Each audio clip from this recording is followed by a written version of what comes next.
လုံးသားတိုင်းမှမျှော်လင့်ခြင်းပေါက်ဖွားပါစေငြိမ်းချမ်းခြင်းနဲ့ပြန်လည်ကြည်အေးခြင်းတို့ရဲ့အသစ်သော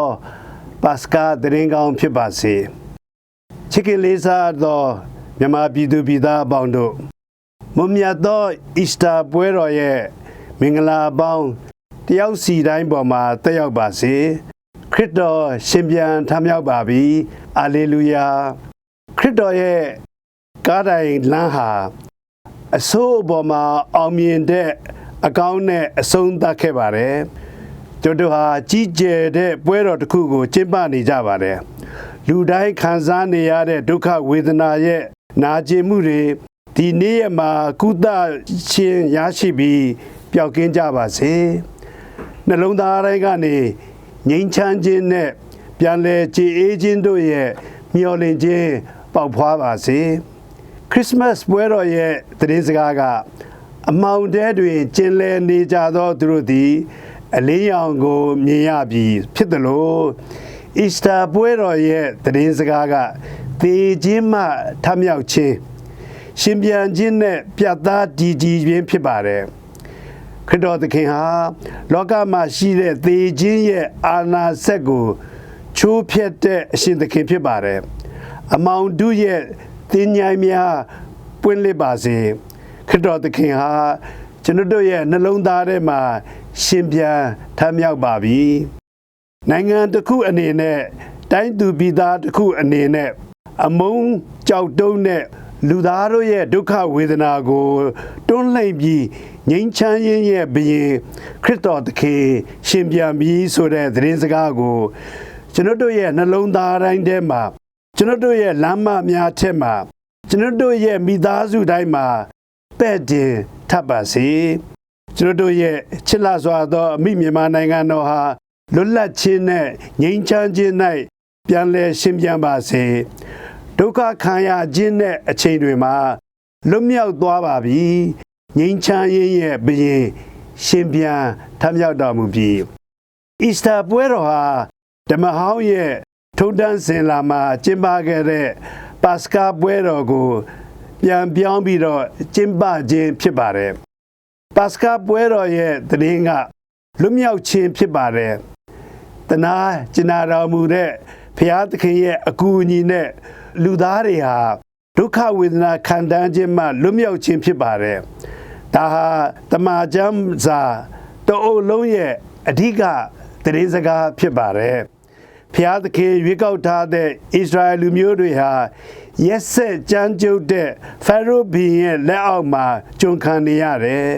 သူတို့ကိုဖိနှိပ်မှုတွေကိုသူတို့ကိုလွတ်လပ်ခြင်းပေးဖို့ညှဉ်းဆန်ခဲ့ကြပါတယ်ဘုရားသခင်ကိုယ်တော်တိုင်ပါဝင်လှုပ်ဆောင်ပေးခဲ့ပါတယ်သခင်ဘုရားကအစွမ်းမရှိဘူးလို့ကိုတန်တရားဝင်နေတဲ့မိုးစေကိုခေါ်ခဲ့ပါတယ်ငါလူတွေငိုယူအော်ဟစ်တန်ကိုငါကြားရတယ်သူတို့ရဲ့ဒုက္ခဝေဒနာကိုငါမြင်တယ်သူတို့ရဲ့ပင်ပန်းဆင်းရဲခြင်းကိုငါသိတယ်သူတို့ရဲ့ကောင်းဆောင်လုပ်ပါသူတို့ကိုလွတ်မြောက်ခြင်းစီကိုခေါ်ဆောင်ပြီးတော့သွားပါလို့အမိန့်ပေးခဲ့တယ်ထွတ်မြောက်ရာကျမ်းခန်းကြီး3ခုနှစ်မှာအီစတာပွဲတော်ဆိုတာဒုက္ခခံစားနေရတဲ့လူသားတို့အတွက်ဖခင်ရဲ့အတိုင်းအစမဲ့တဲ့တနာကျင်နာခြင်းပဲဖြစ်ပါတယ်တင်တို့ကျွန်တော်တို့နဲ့အတူတူကမ္ဘာပေါ်မှာဆင်းရဲဒုက္ခမျိုးစုံတွေ့ကြုံနေရတဲ့လူတိုင်းအတွက်ခွန်အားဖြစ်ယူဖို့ဖြစ်ပါတယ်ဘုရားသခင်ပေးသနာနေတဲ့သတင်းစကားကဆင်းရဲဒုက္ခမျိုးစုံမှလူငြိမ်းခွင့်ပဲဖြစ်ပါတယ်ပထမဆုံးကျင်းပခဲ့တဲ့ပါစကာပွဲတော်ကိုလွတ်မြောက်ရာကျမ်းရေးထားသလိုပဲအီဂျစ်မှာကျွန်ခံနေရတာနေပြီးတော့လွတ်မြောက်လာခြင်းကိုအောက်မေ့ပွဲရာအဖြစ်နဲ့ကျင်းပဖို့ဘုရားသခင်ကသတ်မှတ်ပေးခဲ့တာဖြစ်ပါတယ်ဒီပွဲတော်ဟာဘုရားသခင်ရဲ့ကယ်တင်နိုင်စွမ်းတကူအာနုဘော်နဲ့သူ့လူတွေအပေါ်ထားရှိခဲ့တဲ့ဂရုတော်ကိုတည်ကြည်တယ်ဆိုတာတခမ်းတနာသတိပေးခြင်းပဲဖြစ်ပါတယ်ပါစကာသုံးငယ်တော်ရဲ့သွေးတော်ကိုသူတို့ရဲ့အိမ်တကားတိုင်တွေမှာပပြန်းသုတ်လိမ့်ထားခြင်းကြောင့်သေမင်းတမန်ကိုကာကွယ်ပေးခဲ့သလို သူတို့ကိုဘုရားသခင်ရဲ့ရွေးကောက်ခြင်းခံရတဲ့လူမျိုးတော်အဖြစ်နဲ့သတ်မှတ်ခဲ့တဲ့ပွဲတစ်ခုပဲဖြစ်ပါတယ်ကျွန်တော်တို့သိရတဲ့အတိုင်းရှေးအချိန်ကာလကတည်းကကျင်းပခဲ့တဲ့ဒီပွဲတော်ရဲ့ဝီနည်းတွေဟာသခင်ခရစ်တော်မိမိကိုယ်ကိုပူဇော်မဲ့ပူဇော်ခြင်းရဲ့ရှေ့ပြေးနမိတ်ဖြစ်ပါတယ်ယေရှုသခင်ကိုယ်တိုင်ကပတ်စကာသွေးငယ်တော်ဖြစ်တယ်လူသားတွေရဲ့ကယ်တင်ခြင်းအတွက်သူ့ရဲ့သွေးတော်ဟာကားတိုင်းပေါ်စီးကြခဲ့တယ်ကိုရောရဲ့သေခြင်းနဲ့ရှင်ပြန်ထမြောက်ခြင်းက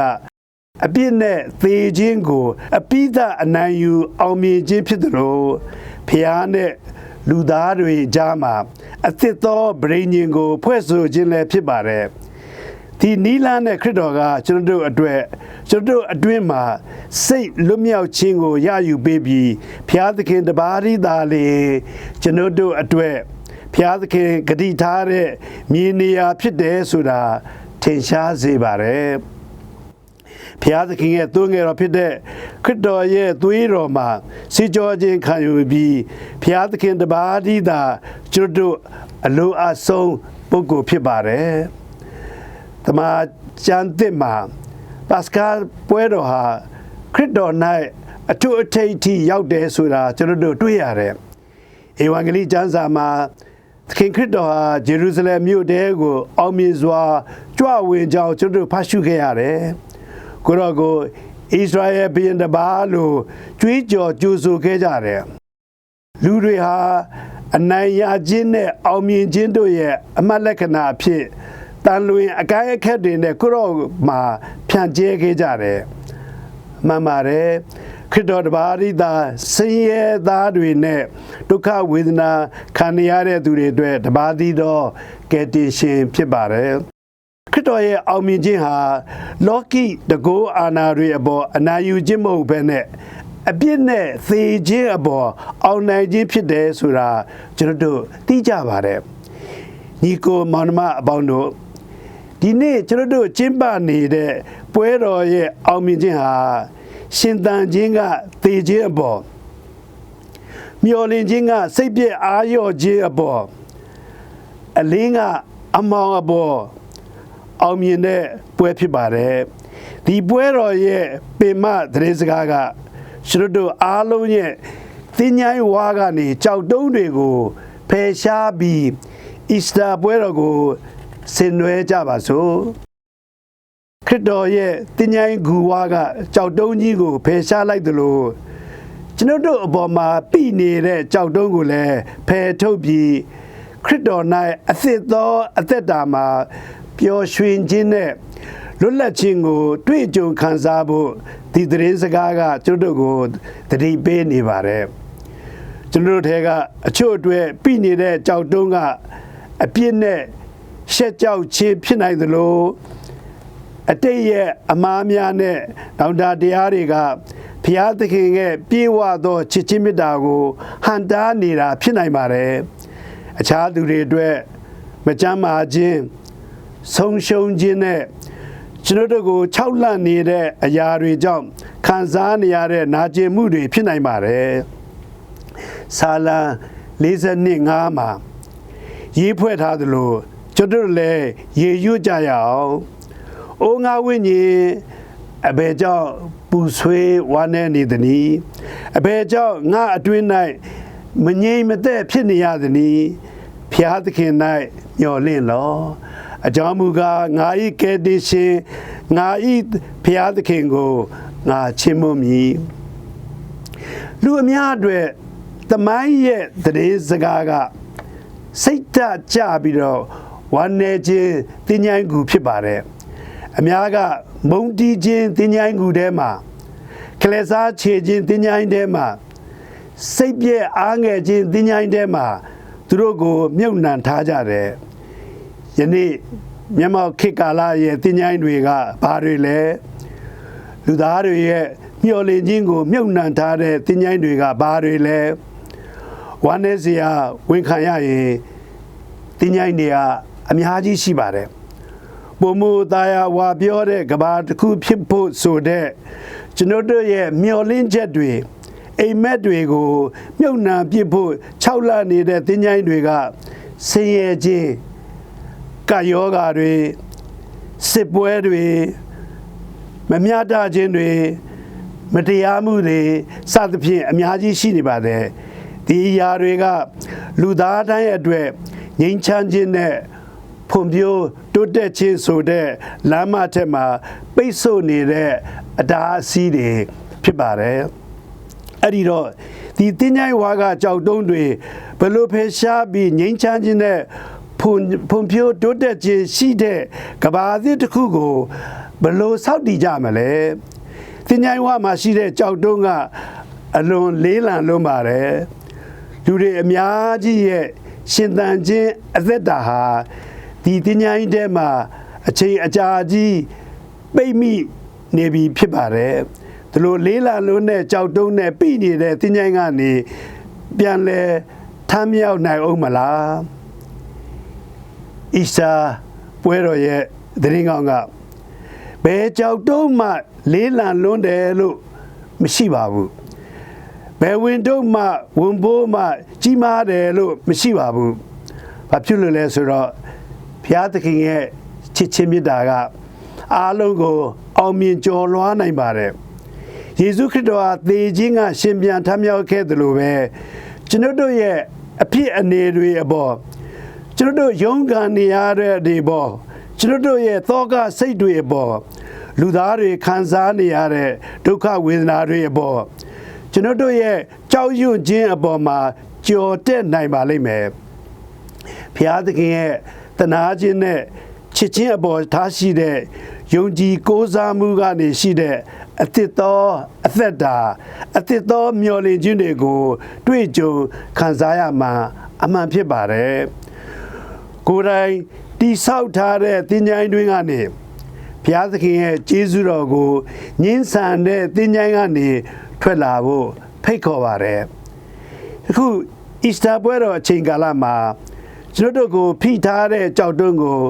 ဖယ်ရှားခွင့်ပြုလိုက်ပါအဲ့ဒါမှကျွန်တော်တို့မှာခရစ်တော်၌ရရှိတဲ့အသစ်သောအသက်တာမှာဘုရားသခင်ရဲ့ပြေဝဆုံးလင်းတဲ့ချစ်ခြင်းနဲ့ပျော်ရွှင်ခြင်းကိုခံစားနိုင်မှာဖြစ်ပါတယ်စိန်ခေါ်မှုတွေနဲ့တွေ့ဆုံရတိုင်းကျွန်တော်တို့ဟာတူဦးဒီတယောက်ဒီမဟုတ်ပါဘူးရှင်ပြန်သောခရစ်တော်ဟာကျွန်တော်တို့နဲ့အစဉ်အမြဲရှိနေပါတယ်အသစ်သောအသက်တာနဲ့မျှော်လင့်ခြင်းစီခေါ်ဆောင်သွားနေတယ်ဆိုတာကျွန်တော်တို့သတိရဖို့လိုပါတယ်ခရစ်တော်ရဲ့ရှင်မြတ်ထမြောက်ခြင်းပွဲတော်အဖိတ်ညမစတရားတော်မှာကြားနာရတဲ့နှုတ်ကပတ်တော်ကနည်းနည်းပွေရာကောင်းလာတဲ့ဘုရားသခင်ရဲ့ချစ်ချင်းမေတ္တာအကြောင်းကိုသတိပေးနေပါတယ်အသက်ရှင်သောချစ်ခင်သောကယ်တင်သောဘုရားကလူသားတွေဖန်တီးထားတဲ့ဘေးအန္တရာယ်ထဲမှာကျွန်တော်တို့ကိုဘယ်တော့မှပျက်စီးခွင့်ပေးမှာမဟုတ်ပါဘူးပရမဖတ်ရှုခြင်းကိုကဘာဦးကျမ်းမှာကောက်နှုတ်ထားတာဖြစ်ပါတယ်ဘုရားသခင်ကလူကိုဖန်ဆင်းပြီးအသက်လေကိုမှုတ်သွင်းနေခဲ့တဲ့အကြောင်းကြားရတယ်ဘုရားသခင်ကလူကိုမြေဈေးကနေပုံသွင်းပြီးတော့အသက်လေကိုမှုတ်သွင်းတဲ့အခါလူဟာအသက်ရှင်သောတရားဖြစ်တယ်ဆိုတာအချက်ကမြေမှုန့်ကနေအသက်ကိုဖန်ဆင်းနိုင်တဲ့ဘုရားသခင်ရဲ့အံ့ဩဖွယ်ရာအစွမ်းတကူကိုအမတ်တရရစေပါတယ်မှန်ပါတယ်ဘုရားသခင်ဟာကျွန်တော်တို့အတွက်မြေမှုန့်ကနေတောင်အသက်ကိုဖန်ဆင်းပေးနိုင်ပါတယ်ဒုတိယဖတ်ရှုတဲ့ထွက်မြောက်ရာကျမ်းကကောက်နှုတ်ပြီးတော့ဘုရားသခင်ကဣသရေလလူမျိုးတွေကိုအီဂျစ်ပြည်မှာကျွန်ခံနေတဲ့ဘဝကနေကယ်ထုတ်တဲ့အခါပင်လယ်နီဟာနှချမ်းကွဲသွားပြီးခြေကိုရေမစိုပဲဖြတ်ကျော်လွတ်မြောက်ခဲ့တဲ့အကြောင်းကြားရပါတယ်ဣသရေလလူမျိုးတွေဖြတ်သန်းပြီးနောက်ပင်လယ်ရေဟာပြန်ပေါင်းဆက်သွားတယ်သူတို့နောက်ကိုလိုက်လာတဲ့ဖာရိုးဘုရင်ရဲ့မြင်းရထားတွေနဲ့မြင်းစည်းစစ်တီတော်တွေရေအောက်မှာမြုပ်နစ်သွားရတဲ့အကြောင်းကျွန်တော်တို့ကြားရတယ်ဒါကိုကြည်ချင်းအဖြစ်ဘလို့မှမဖြစ်နိုင်တော့တဲ့ဘူးဆိုတဲ့အခြေအနေကိုဖြစ်အောင်လုပ်နိုင်ပါတယ်ကဘာမြေပေါ်မှာတကောအာနာအကြီးမားဆုံးဖြစ်တဲ့ မောက်မာသူတွေကိုအောင်မြင်စွာနင်းချနိုင်တယ်ယူကရိန်းနိုင်ငံနဲ့ကမ္ဘာနေရာများမှာရှင်ပြန်ထမြောက်ခြင်းရဲ့မျှော်လင့်ခြင်းကိုအမှန်တကယ်တွေ့မြင်ရပါလိမ့်မယ်ဧဝံဂေလိကျမ်းမှာယေရှုသခင်ကိုမြုပ်နှံထားတဲ့သင်္ချိုင်းစီသွားကြတဲ့အမျိုးသမီးတွေဟာအလောင်းမရှိတဲ့သင်္ချိုင်းတွင်ကိုသာတွေ့ခဲ့ရကြောင်းဖတ်ရှုရတယ်ကိုရောရှင်ပြန်ထမြောက်တော်မူပြီးသူသည်ဤနေရာမှာမရှိပါဆိုတဲ့ကောင်းကင်တမန်ရဲ့သတင်းစကားကိုသာသူတို့ကြားခဲ့ရတယ်ရှင်ပြန်ထမြောက်ခြင်းရဲ့ခန္ဓာတဲ့အမှန်တရားကိုကျွန်တော်တို့ကိုသတိရစေတယ်ယုံကြည်သူတိုင်းအတွက်ပျော်ရွှင်ခြင်းနဲ့မျှော်လင့်ခြင်းတွေကိုယူဆောင်လာပေးတယ်မှန်ပါတယ်ခရစ်တော်သခင်ဟာရှင်သန်ခြင်းအသက်တာရဲ့သခင်ဖြစ်ပါတယ်ဒီနေ့ကျွန်တော်တို့ဟာအသက်တာရဲ့ပွဲတော်ကိုကျင့်ပနေခြင်းပဲဖြစ်ပါတယ်ခရစ်တော်ရဲ့ရှင်ပြန်ထမြောက်တော်မူခြင်းပွဲကိုကျင့်ပရင်ဒီနေ့ပွဲတော်ရဲ့ဖုံးတကိုးနဲ့ခန္ဓာခြင်းကိုအတိအမှပြုကြပါစို့ကျွန်တော်တို့ရဲ့ယုံကြည်ခြင်းကိုလည်းပဲ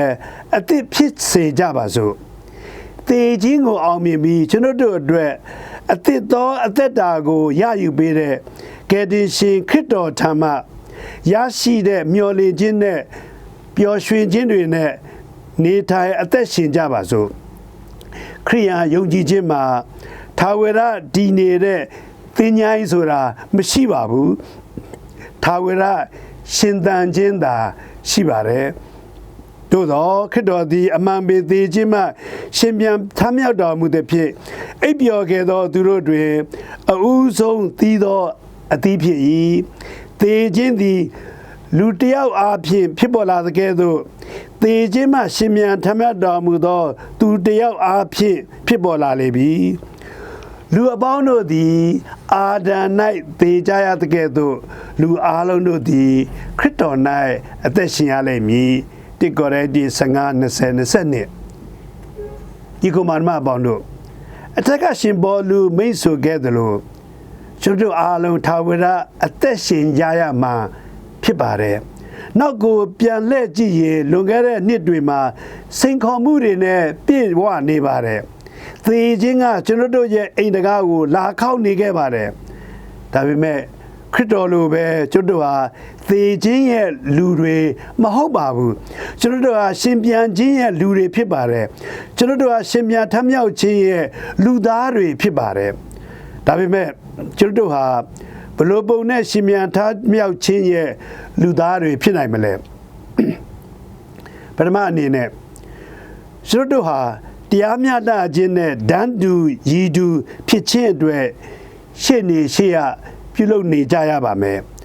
အဘယ်ခံတွေနဲ့အနိုင်ကျင့်ခံရတဲ့လူတွေဘက်ကနေကျွန်တော်ဟာမရက်ပြီးတော့ပေးဖို့လိုပါတယ်အပြစ်မဲ့တဲ့လူတွေကိုမသေးခင်ကတည်းကမြုပ်နှံတဲ့ဆင်းရဲမွဲတေခြင်းနဲ့ဒုက္ခဝေဒနာတွေကိုဖန်တီးနေတဲ့စနစ်ဆိုးကြီးနဲ့အပိဓာရှင်းလင်းဖို့လှုပ်ဆောင်ကြရပါမယ်ဒုတိယအနေနဲ့ကျွန်တော်ဟာငြိမ်းချမ်းရေးအတွက်ကြိုးပမ်းဆောင်ရွက်ကြရမယ်လူသားအချင်းချင်းဆက်ဆံရေးနဲ့ကမ္ဘာလောကကြီးတစ်ခုလုံးအတွက်မှာပြိပခချုပ်ငြိမ်းပြီးပြန်လည်ကြည်အေးသိမြတ်ရေးအတွက်လှုပ်ဆောင်ကြရမယ်လေခလဲစားခြေချင်းဆိုတဲ့သင်္ချိုင်းကနေလူအချို့သာအသက်ရှင်ပြန်လာနိုင်ပါတယ်ခရစ်တော်ရှင်ပြန်ခဲ့တဲ့ဒါဟာသူဟာခလဲစားခြေချင်းကိုကျော်လွန်နိုင်ခြင်းပဲဖြစ်ပါတယ်နောက်ဆုံးအနေနဲ့ကျွန်တော်ဟာယုံကြည်ခြင်းနဲ့ဆုတောင်းခြင်း၌ရှင်သန်ကြရပါလိမ့်မယ်ညီကောင်မောင်နှမပေါင်းတို့ယခုအချိန်ဟာဆုတောင်းရမယ့်အချိန်အများကြီးပို့ပြီးဆုတောင်းရမယ့်အချိန်အဆက်မပြတ်ဆုတောင်းရမယ့်အချိန်ဖြစ်ပါတယ်သေမင်းတမန်ကိုစန့်ကျင်ဆုတောင်းရမယ်သေခြင်းနဲ့မိုက်မောင်ခြင်းတို့ရဲ့အစွမ်းတကုတ်ကိုစန့်ကျင်ဆုတောင်းရမှာဖြစ်ပါတယ်အမိုက်မောင်ဆုံးအခြေအနေအချိန်အခါတွေရဲ့ကြားထဲကနေအသစ်သောအသက်ကိုမွေးဖွားနိုင်စွမ်းရှိပြီးကဘာကြီးကိုပြောင်းလဲပေးနိုင်တာဖျားသခင်ရဲ့ ဘုံတကူတော်ကိုကျွန်တော်တို့ယုံကြည်ကြရအောင် Prophet ဣဇာယိယသက်သေခံထားတဲ့အတိုင်းပဲသခင်ဘုရား၌မျှော်လင့်ကိုးစားသောသူတို့သည်ခွန်အားအသစ်ကိုရရှိလိမ့်မည်သူတို့သည်သိင္ငယ်၏အတောင်ဖြင့်အမြင့်ဆုံးထိတိုင်ပြန်တက်ကြလိမ့်မည်သူတို့သည်ပြေးလွှားကြတော်လဲမမောမပန်းသူတို့သည်ရှောက်လန်းကြတော်လဲပဲအင်အားချိနဲ့မည်မဟုတ်ပေဣဇာယိယ40:31ညီကောင်မတို့ခရစ်တော်ရဲ့ရှင်မြတ်ထမြောက်ခြင်းအဖြစ်အလင်းကျေးဇူးတော်ကိုခံစားကြပါစို့ကဘာအသစ်အတွက်ထားရှိတဲ့ကျွန်တော်တို့ရဲ့မျှော်လင့်ချက်အိမ်မက်တွေကိုမြေမြုပ်ပြဖို့ချင်းချောက်နေတဲ့သင်ញိုင်းပိတ်ကြောက်တုံးတွေကိုဖယ်ရှားကြပါစို့ဖျားနာနေတဲ့ကဘာကြီးကိုကုသဖို့တရားမျှတခြင်းနဲ့ငြိမ်းချမ်းခြင်းအတွက်ကြိုးပမ်းလှုပ်ဆောင်ရင်ကဘာမြေရဲ့အပြောင်းလဲကိုဖော်ဆောင်သူများဖြစ်ကြပါစို့ဖျားသခင်ရဲ့ကုညီဆောင်မခြင်းအဖြစ်ငြိမ်းချမ်းတာယာဝါပြောတဲ့ကဘာတကြီးဖြစ်ပေါ်လာမယ်ဆိုတာအခိုင်အမာကျွန်တော်တို့ယုံကြည်ပါတယ်အီစတာပွဲတော်ရဲ့မြတ်မှာကျွန်တော်တို့အားလုံးကိုတင်တို့ကျွန်တော်တို့အားလုံးကိုဖျားရှင်ကောင်းကြီးပေးတော်မူပါစေယောဟန်17:25-26ကျမ်းပိုက်လေးကကျွန်တော်တို့ကိုဆက်လက်အလင်းပေးပါစေငါသည်ရှင်ပြန်ထမြောက်ခြင်းနှင့်အသက်ဖြစ်၏ငါကိုယုံကြည်သောသူတို့သည်သေပြီးတော့လည်းအသက်ရှင်လိမ့်မည်ငါကိုယုံကြည်၍ရှင်နေသောသူတို့သည်မြည်သည့်အခါမျှသေလိမ့်မည်မဟုတ်